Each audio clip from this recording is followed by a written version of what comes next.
নমস্কার বন্ধুরা, আমি শুভদীপ তোমাদের স্বাগত জানাই আমার ইউটিউব চ্যানেল জ্ঞান মার্কে। এই ভিডিওতে আমরা রায় ও মার্টিন প্রশ্নবিচিত্রা 2025 থেকে অষ্টম শ্রেণীর পরিবেশ ও বিজ্ঞান বিষয়ের দ্বিতীয় পর্যায়ক্রমিক মূল্যায়নের যে সকল মডেল সেটগুলি দেওয়া হয়েছে তার মধ্য থেকে 6 নম্বর মডেল সেটটির সকল প্রশ্নের উত্তরগুলি নিয়ে আলোচনা করব। তাহলে দেখো, একের দাগের বলেছে নিম্নলিখিত প্রশ্নগুলির দু এক কথায় উত্তর দাও। একের এক, সিসির পরে কেন? উত্তর হবে ভূপৃষ্ঠ সংলগ্ন বায়ুর উষ্ণতা শিশিরাঙ্কের নিচে নেমে গেলে ভূপৃষ্ঠ সংলগ্ন বায়ু উপস্থিত জলীয় বাষ্প দ্বারা সম্পৃক্ত হয়ে পড়ে, তাই শিশির পড়ে। একের দুই, বিশুদ্ধ জলে খাদ্য লবণ মেশালে দ্রবণের স্ফুটনাঙ্কের কী পরিবর্তন হবে? উত্তর হবে বিশুদ্ধ জলে খাদ্য লবণ মেশালে দ্রবণের স্ফুটনাঙ্ক বৃদ্ধি পাবে। একের তিন, অনুঘটকের সক্রিয়তা বৃদ্ধির একটি উপায় লেখো। উত্তর হবে অনুঘটকের সক্রিয়তা বৃদ্ধির একটি উপায় হলো অনুঘটককে ভালো করে গুঁড়ো করে বিক্রিয়কের সঙ্গে মিশিয়ে বিক্রিয়া ঘটানো প্রয়োজন। একের চার, তাপমোচী রাসায়নিক বিক্রিয়ার একটি ব্যবহারিক প্রয়োগ উল্লেখ করো। উত্তর হবে পোড়া চুনে অর্থাৎ ক্যালসিয়াম অক্সাইডে জল দিলে প্রচুর তাপ উৎপন্ন করে কলি চুনে পরিণত হয় অর্থাৎ ক্যালসিয়াম হাইড্রোক্সাইডে। এটি একটি তাপমোচী রাসায়নিক বিক্রিয়া। এরপর একের পাঁচ বলেছে 100 ডিগ্রি সেলসিয়াস উষ্ণতার বিশুদ্ধ জল অপেক্ষা 100 ডিগ্রি সেন্টিগ্রেড উষ্ণতার জলীয় বাষ্প হাত বেশি পোড়ায় কেন? উত্তর হবে 100 ডিগ্রি সেন্টিগ্রেড উষ্ণতার 1 গ্রাম জল ফুটে 100 ডিগ্রি সেন্টিগ্রেড উষ্ণতার 1 গ্রাম বাষ্প উৎপন্ন হতে 537 ক্যালোরি তাপ লাগে। তাই 100 ডিগ্রি উষ্ণতার বিশুদ্ধ জল অপেক্ষা 100 ডিগ্রি উষ্ণতার জলীয় বাষ্পে বেশি তাপ থাকে বলে সেটি বেশি পোড়াবে। এরপর একের 6 বলেছে পরিচলন ও বিকিরণ পদ্ধতির মধ্যে একটি প্রধান পার্থক্য লেখো। উত্তর হবে পরিচলন পদ্ধতিতে তাপের সঞ্চালনে মাধ্যমের প্রয়োজন হয়, কিন্তু বিকিরণ পদ্ধতিতে তাপের সঞ্চালনে কোনো মাধ্যমের প্রয়োজন হয় না। এরপর একের 7 বলেছে পদার্থের গলনাঙ্ক কোন কোন বিষয়ের উপর নির্ভর করে? উত্তর হবে ক, পদার্থের উপর প্রযুক্ত চাপ এবং খ, পদার্থের মধ্যে অপদ্রব্যের উপস্থিতি। এরপর একের 8 বলেছে জল বরফে পরিণত হলে আয়তনে বাড়ে, এর একটি অসুবিধা লেখো। উত্তর হবে শীতপ্রধান দেশে বাড়ির জল সরবরাহের পাইপগুলির জল জমে বরফে পরিণত হলে জল আয়তনে বাড়ে বলে পাইপে প্রচণ্ড বলের সৃষ্টি হয় এবং পাইপ ফেটে যায়। একের 9, ইগলু বরফের তৈরি হয় কেন? উত্তর হবে বরফ হলো তাপের কুপরিবাহী, তাই ইগলুর ভিতরে আগুন জ্বালানো হলে সেই তাপ সহজে বাইরে আসতে না পারাতে ইগলুর ভিতরটা গরম থাকে। একের 10, লোহার তৈরি জলের কলে ক্রোমিয়ামের প্রলেপ দিতে হলে ক্যাথোড ও অ্যানোড হিসাবে কি ব্যবহার করবে? উত্তর হবে অ্যানোডে বিশুদ্ধ ক্রোমিয়াম ধাতুর পাত এবং ক্যাথোডে লোহার তৈরি কল ব্যবহার করা হবে। এরপর 2 দাগের বলেছে নিম্নলিখিত প্রশ্নগুলির সংক্ষিপ্ত উত্তর দাও।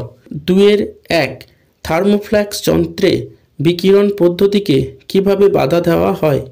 উত্তর হবে থার্মোফ্ল্যাক্স যন্ত্রটি 2 দেওয়াল বিশিষ্ট কাঁচের পাত্র। বিকিরণ পদ্ধতিতে এই যন্ত্রটি থেকে তাপ যাতে বাইরে বেরিয়ে আসতে না পারে তার জন্য ভিতরের দেওয়ালের বাইরের দিক এবং বাইরের দেওয়ালের ভিতরের দিকে পারদ বা রূপোর প্রলেপ দেওয়া হয়। এরপর 2-2 বলেছে বজ্রপাতের সময় কি সতর্কতা অবলম্বন করা উচিত? উত্তর হবে ক, বিচ্ছিন্ন উঁচু গাছ, টেলিফোন ও টেলিগ্রাফের পোস্টের নিচে থাকা উচিত নয়। খ, খোলা মোটরগাড়ি, বাইক, ট্রাক্টরে থাকা উচিত নয় এবং ছাতা নিয়ে চলাফেরা উচিত নয়। গ, খোলা মাঠে থাকতে বাধ্য হলে 2 হাঁটুর মধ্যে মাথা গুজে বসে থাকা উচিত। ঘ, বাড়ির মধ্যে বিভিন্ন তড়িৎ যন্ত্রের তড়িৎ সংযোগ খুলে রাখা উচিত এবং বাড়ির তড়িৎ পরিবাহী তার আর ধাতব পাইপলাইন থেকে দূরে থাকা উচিত।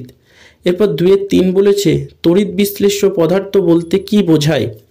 উত্তর হবে যেসব পদার্থ জলীয় দ্রবণে বা গলিত অবস্থায় তড়িৎ পরিবহন করে এবং তড়িৎ প্রবাহের ফলে স্থায়ী রাসায়নিক বিয়োজন হয়ে নতুন ধর্মবিশিষ্ট পদার্থ উৎপন্ন করে তাদের তড়িৎ বিশ্লেষ্য পদার্থ বলে, যেমন অ্যাসিড, ক্ষার, লবণের জলীয় দ্রবণ। এরপর 2-4 বলেছে NaCl এর গলিত দ্রবণের মধ্যে দিয়ে তড়িৎ চালনা করলে ক্যাথোড ও অ্যানোডে কী কী উৎপন্ন হবে বিক্রিয়া সহ লেখো। উত্তর হবে গলিত সোডিয়াম ক্লোরাইডের মধ্যে দিয়ে তড়িৎ চালনা করলে তা বিয়োজিত হয়ে সোডিয়াম আয়ন এবং ক্লোরিন আয়ন উৎপন্ন করে। সোডিয়াম আয়ন ক্যাথোডের দিকে এবং ক্লোরিন আয়ন অ্যানোডের দিকে যায়। তড়িৎ বিশ্লেষণের পর ক্যাথোডে সোডিয়াম ধাতু আর অ্যানোডে ক্লোরিন গ্যাস পাওয়া যায়। ক্যাথোড বিক্রিয়াটি হলো Na++E- ইকুয়ালস টু Na, আর অ্যানোড বিক্রিয়াটি হলো 2Cl- 2E equals to Cl2। এরপর 2-5 বলেছে কোনো তরলের স্ফুটনাঙ্ক উল্লেখ করার সময় চাপ উল্লেখ করা উচিত কেন। উত্তর হবে কোনো তরলের স্ফুটনাঙ্ক নির্ভর করে তরলটির উপরিস্থিত বায়ুমণ্ডলীয় চাপের উপর। যেহেতু বায়ুমণ্ডলীয় চাপের পরিবর্তন হলে তরলের স্ফুটনাঙ্কের পরিবর্তন ঘটে, তাই তরলের স্ফুটনাঙ্ক উল্লেখ করার সময় চাপ উল্লেখ করা উচিত।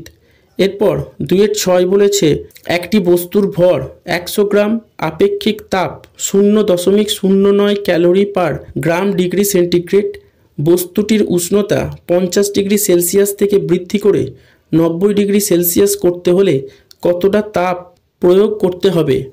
উত্তর হবে বস্তুর ভর বা M সমান 100 গ্রাম, তাপমাত্রার পরিবর্তনের পরিমাণ বা ডেল্টা টি সমান 40 ডিগ্রি সেলসিয়াস, বস্তুর আপেক্ষিক তাপ বা S সমান 0.09 ক্যালোরি পার গ্রাম ডিগ্রি সেন্টিগ্রেড। তাহলে প্রয়োজনীয় তাপের পরিমাণ বা Q সমান হবে M ডেল্টা টি ইন্টু S, অর্থাৎ 100 গুণিতক 40 গুণিতক 0.09 ক্যালোরি বা 360 ক্যালোরি। এরপর 2-7 বলেছে রাসায়নিক বিক্রিয়ার প্রভাবক কারা। উত্তর হবে রাসায়নিক বিক্রিয়ার প্রভাবকগুলি হলো তাপ, আলোক, চাপ, শব্দ, তড়িৎ ইত্যাদি। এরপর 2-8 বলেছে হাইড্রোজেন সংযোগে জারণ ঘটে, উদাহরণ সহ ব্যাখ্যা করো। উত্তর হবে উত্তপ্ত কিউপ্রিক অক্সাইডের উপর হাইড্রোজেন গ্যাস চালনা করলে কিউপ্রিক অক্সাইড বিজারিত হয়ে কপারে এবং হাইড্রোজেন জারিত হয়ে জলে পরিণত হয়। বিক্রিয়াটি হলো CuO+H2 tends to form Cu+H2। এখানে CuO বিজারিত হয়ে Cu-তে পরিণত হয়েছে এবং H2 জারিত হয়ে H2O-তে পরিণত হয়েছে। এরপর 3 দাগের বলেছে নিম্নলিখিত প্রশ্নগুলির উত্তর দাও। 1. জারক ও বিজারক চিহ্নিত করো।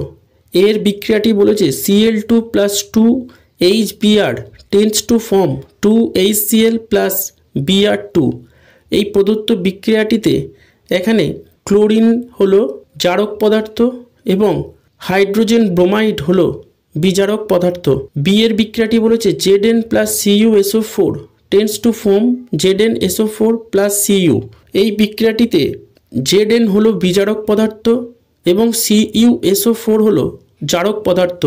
সি এর বিক্রিয়াটিতে বলেছে 2Na+H2 tends to form 2NaH। এই বিক্রিয়াটিতে দেখো Na হলো বিজারক পদার্থ এবং H2 হলো জারক পদার্থ। এরপর 3 দাগের 2 বলেছে পার্থক্য লেখো, অনুঘটক ও উৎসেচক। উত্তর হবে ক। যেসব রাসায়নিক পদার্থ বিক্রিয়ায় উপস্থিত থেকে বিক্রিয়ার বেগ বাড়ায় বা কমায় কিন্তু বিক্রিয়া শেষে নিজেরা অপরিবর্তিত থাকে তাদের অনুঘটক বলে। অন্যদিকে যেসব রাসায়নিক পদার্থ সজীব কোষে উৎপন্ন হয়ে ওই কোষের নিয়ন্ত্রণাধীন না থেকে বিভিন্ন বিক্রিয়ার বেগ বাড়ায় বা কমায় এবং বিক্রিয়া শেষে নিজে অপরিবর্তিত থাকে তাদের উৎসেচক বলে। খ। অনুঘটক প্রোটিন ধর্মী নয় কিন্তু উৎসেচক প্রোটিন ধর্মী। গ। অনুঘটকের আণবিক ওজন কম যেমন ম্যাঙ্গানিজ ডাইঅক্সাইড, কিন্তু উৎসেচক উচ্চ আণবিক ওজন বিশিষ্ট জটিল যৌগ যেমন অ্যামাইলেজ। এরপর 3 দাগের 3 বলেছে তড়িৎ বিশ্লেষণের ব্যবহারিক প্রয়োগ আলোচনা করো। উত্তর হবে ক। ধাতু নিষ্কাশন, তড়িৎ বিশ্লেষণের সাহায্যে তীব্র তড়িৎ ধনাত্মক ধাতু যেমন সোডিয়াম, পটাশিয়াম, ক্যালসিয়াম প্রভৃতি ধাতু নিষ্কাশন করা হয়। খ, ধাতু পরিশোধন, তড়িৎ বিশ্লেষণের সাহায্যে কিছু কিছু ধাতু শোধন করা হয় যেমন তামা, রূপো, অ্যালুমিনিয়াম। গ, তড়িৎ লেপন, তড়িৎ বিশ্লেষণের সাহায্যে একটি ধাতুর উপর অপেক্ষাকৃত কম সক্রিয় অন্য ধাতুর প্রলেপ দেওয়া হয়। বাতাসের বিভিন্ন উপাদানের হাত থেকে ধাতুকে বাঁচাতে এবং তা দীর্ঘস্থায়ী করতে এই পদ্ধতি অবলম্বন করা হয়। এর দ্বারা ধাতুর ঔজ্জ্বল্য বহুগুণ বেড়ে যায়। এরপর লাইফ সায়েন্সের পাঠে বলেছে 1 শূন্যস্থান পূরণ করো। 1 সিম্বিগোত্রীয় উদ্ভিদের মূলে ড্যাশ নামক ব্যাকটেরিয়া বসবাস করে। উত্তর হবে রাইজোবিয়াম। 2 ড্যাশ নামক মেশিনের সাহায্যে ফসল তোলা, মাড়াই এবং ঝাড়াই সবই করা যায়। উত্তর হবে কম্বাইন হারভেস্টার। এরপর 2 দাগের বলেছে নিম্নলিখিত প্রশ্নগুলির উত্তর দাও। 2-1 জয়া, জয়ন্তী প্রভৃতি জাতের ধান কতদিনের মধ্যে পাকে? উত্তর হবে 116 থেকে 135 দিন। 2-2 NPK কি?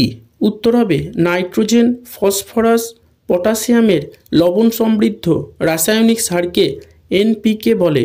2-3 জলসেচ করার একটি চিরাচরিত পদ্ধতির নাম লেখো। উত্তর হবে দোনলা বালতি পদ্ধতি। 2-4 এপিয়ারি কি? উত্তর হবে কৃত্রিম উপায়ে মৌমাছি প্রতিপালনের ক্ষেত্রকে এপিয়ারি বলে। 2-5 গোল্ডেন রাইস কি? উত্তর হবে জৈব প্রযুক্তিবিদ্যাকে কাজে লাগিয়ে এক প্রকার ট্রান্সজেনিক ধানের জাতি সৃষ্টি করা হয়েছে।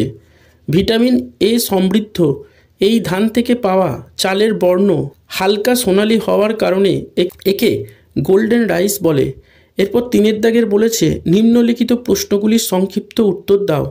3-1 খারিফ ফসলের চাষ শুরু হয় কোন সময়কালে? কোন সময়কালে রবি ফসল তোলা হয়? উত্তর হবে খারিফ ফসলের চাষ শুরু হয় বর্ষার শুরুতে অর্থাৎ জুন জুলাই মাসে, আর রবি ফসল তোলা হয় গ্রীষ্মকালের আগে অর্থাৎ মার্চ এপ্রিল মাসে। এরপর 3 দাগের 2 বলেছে পার্থক্য লেখো। মেজর কাপ ও মাইনর কাপ।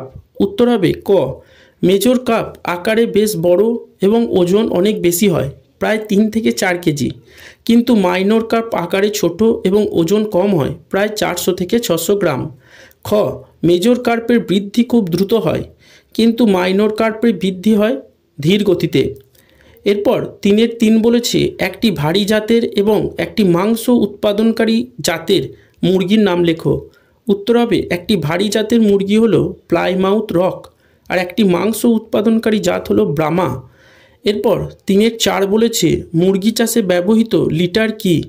উত্তর হবে খড়, বিচালি, শুকনো পাতা, কাঠের গুঁড়ো, ধান, তুলোবীজ, যবের তুষ, ভুট্টা, আমের খোসা প্রভৃতি দিয়ে ঘরের মেঝেতে প্রস্তুত পোলট্রি পাখির শয্যাকে লিটার বলে। এরপর 4 দাগের বলেছে সংক্ষিপ্ত উত্তর দাও। 4-1 মৌমাছি পালনের আধুনিক পদ্ধতিটি সংক্ষেপে ব্যাখ্যা করো। উত্তর হবে বর্তমানে বিজ্ঞানসম্মতভাবে প্রাকৃতিক মৌচাক তৈরির কৌশল অবলম্বনে কৃত্রিম মৌচাক তৈরি করা হয়। এইভাবে তৈরি মৌচাকের ক্ষেত্রে কাঠের তৈরি বাক্স ব্যবহার করা হয়। বাক্সের মধ্যে কতকগুলি ফ্রেম উল্লম্বভাবে সাজিয়ে সেগুলি স্থানান্তরযোগ্য করা হয়।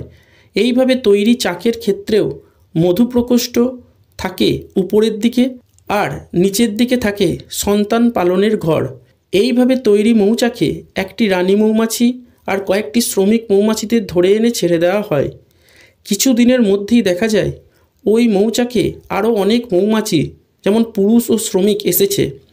খুব অল্প সময়ের মধ্যেই পুরুষ ও রানী মৌমাছির যৌন মিলনের পরে রানী মৌমাছির ডিম থেকে প্রচুর মৌমাছির সৃষ্টি হয়।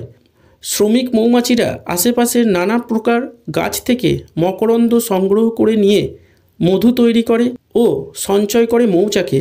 মৌচাক বা বাক্সের মধ্যে সঞ্চিত মধু বিশেষ মধু নিষ্কাশন যন্ত্রের সাহায্যে সংগ্রহ করা হয়।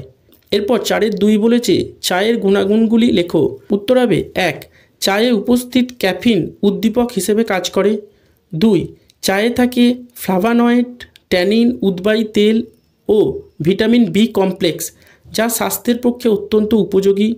3 চায়ে উপস্থিত পলিফেনল রক্তে কোলেস্টেরলের মাত্রা কমায়। এছাড়া উচ্চ রক্তচাপ, হেপাটাইটিস প্রভৃতি রোগ সারাতেও সাহায্য করে। 4. চায়ে উপস্থিত প্যান্টোথেনিক অ্যাসিড, ক্যাফিন ও থিওফাইলিন স্নায়ু উদ্দীপক হিসেবে কাজ করে। 5. চায়ে প্রচুর পরিমাণে ফ্লুরাইড থাকে, যা দাঁতের ক্ষয় রোধ করে। 6. সবুজ চায়ে উপস্থিত ভিটামিন কে শরীরের ভিতরে সৃষ্টি হওয়া রক্তক্ষরণ ও রিউম্যাটিক প্রদাহ প্রতিহত করে এবং হার্ট অ্যাটাক আটকায়। 7. কালো চায়ে উপস্থিত ভিটামিন বি কমপ্লেক্স ও ফলিক অ্যাসিড প্রদাহ ও ক্যান্সার প্রতিরোধে মুখ্য ভূমিকা পালন করে। এই ভিডিওটি দেখে উপকৃত হলে অবশ্যই একটি লাইক করবে, কমেন্ট করবে এবং বন্ধুদের সাথে ভিডিওটা শেয়ার করবে। আর চ্যানেলটিতে নতুন হলে অবশ্যই সাবস্ক্রাইব করে পাশে থাকা বেল আইকনটি প্রেস করে দেবে। ভিডিওটি সম্পূর্ণ দেখার জন্য ধন্যবাদ। নমস্কার।